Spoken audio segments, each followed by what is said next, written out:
When people tell me, get out of here, why would you live in the Philippines? They're usually picturing this place all wrong. They imagine Manila traffic, tourist beaches, maybe a resort in Boracay. But this is our real life. This is Samar, Eastern Visaya, the part of the Philippines that doesn't show up in the travel brochures. I didn't move here to escape to a fantasy. I moved here to live in a village where kids still play in the streets, neighbors still know your name, and a motorcycle's more common than a car. It's beautiful, it's messy, and it's honest. You see, most expat videos focus on shiny stuff. Condos, malls, nightlife. But my day-to-day looks like this. Rough roads, simple homes, big smiles. And somehow, this is exactly where I feel most at peace. My wife, my girls, they're the reason I stayed. You know, when that little voice in my head said, you could just go back. You could leave. The Wi-Fi isn't perfect. The comfort isn't Western. But the love, man, that is world class. At night, the kids play under a single street light. No iPads, no malls, just a plastic bottle, a ball, a muddy road, and cousins. And the crazy thing is, they're happier than most kids I ever saw in the West. From the outside, people call this primitive. No hot showers, although I have one now. No big supermarkets, sometimes no running water. But stand here for a minute and listen. No sirens, no rush hour, just roosters, wind, the sound of falling rain, and laughter from the next Baha'i. Look at these faces. This is why I'm careful when I talk about expat life. It's not a vacation for me. It's a responsibility. Every decision I make, every peso I spend or save, shapes the future of kids who didn't ask to be born into poverty, but were born into joy. They wake up without screens, walk on dirt roads, carry water in buckets, and still manage to smile like they've won the lottery. That does something to you. It changes how you define success.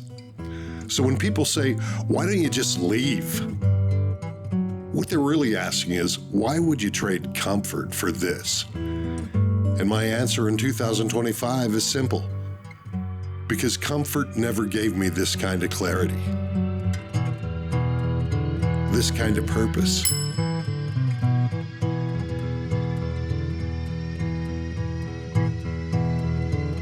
Take something as basic as lunch. Back home, it's a quick bite between meetings. Here, it's an event.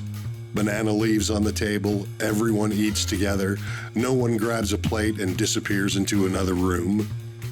You got fresh fish from the market this morning, rice, of course, pork, shrimp, crab, lechon on special days. Not fancy restaurant food, just real food. Cooked by people who care whether you've had enough, not whether you left a review. You eat with your hands, passing dishes around, joking in a language I'm still learning, and you realize you left the land of endless choices for a place where one shared meal feels like more than enough. Then there are skills you just don't see in the suburbs. Watch this. While we're busy scrolling, this guy's climbing 20, 30 feet up in a coconut tree like it's nothing. No safety harnesses, just experience and confidence. He doesn't need a supermarket. He taps the tree, collects sap, turns it into tuba, coconut wine, but it's shared in plastic cups with neighbors you actually know. Different world, same human need to connect.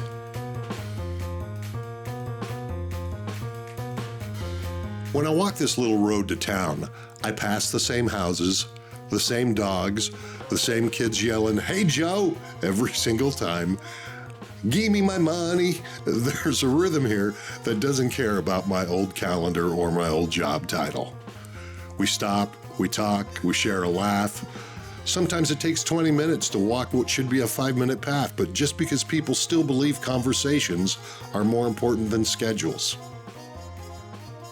Is it perfect? No.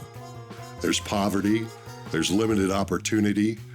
There are days where the heat and the noise and the chaos make you ask, what am I doing here? But there's also an honesty you rarely find in polished, air-conditioned lives. Here's what leaving really meant for me. I didn't leave the Philippines. I left the idea that success is always more money, more stuff, more status. Watching kids race old tires down the road taught me you can feel rich with almost nothing. Transportation here's wild. Trikes, hobble, jeepney, vans, sometimes 4 people on a motorbike, sometimes 5, plus a sack of rice. It's not Instagram perfect, but it gets people where they need to go, and honestly, it's half the adventure. When you finally hit town, everything changes. Noise, traffic, vendors shouting, music blasting from somewhere you can't quite see. It's chaotic, it's imperfect, and it's alive in a way that a quiet western suburb just isn't. You grab a bite to eat at the Carinderia, simple food, simple prices, no branding, no marketing, just a turo counter and someone's nanay making sure everyone gets fed. And you realize again how little you actually need to feel satisfied. Deliveries roll in, small businesses grind every day, and life just keeps moving. No one's waiting for the perfect moment. They just work with what they have. That mindset has changed me more than any self-help book ever could. This is the stuff you don't see in glossy expat promos. The slow walks, the random delays, the waiting around. In the beginning, it can be frustrating. Now, in 2025, I see it differently. The world I left was efficient, but it was also exhausted. Here, things break, plans change, buses are late, but people laugh through it. They adapt. And somewhere along the way, I stopped trying to fix the Philippines and let the Philippines fix a few things in me instead. This is the van terminal, where every journey in or out of town begins and ends. This is where some expats would stand, seriously considering just buying a ticket to Manila, then a plane back to their old life, just walk away, start over. But each time for me, something always pulls me back. A joke from a driver, a wave from a Lola selling snacks, a message from my kids asking when I'd be home. Not in the States, not to my old house, home, to Samar. So when I talk about leaving the Philippines now, I mean something different. I left the fantasy of what expat life was supposed to look like. I left the idea that this move would solve all my problems, and I started living with the truth instead. The truth is, it's hard. It's lonely sometimes. It's confusing.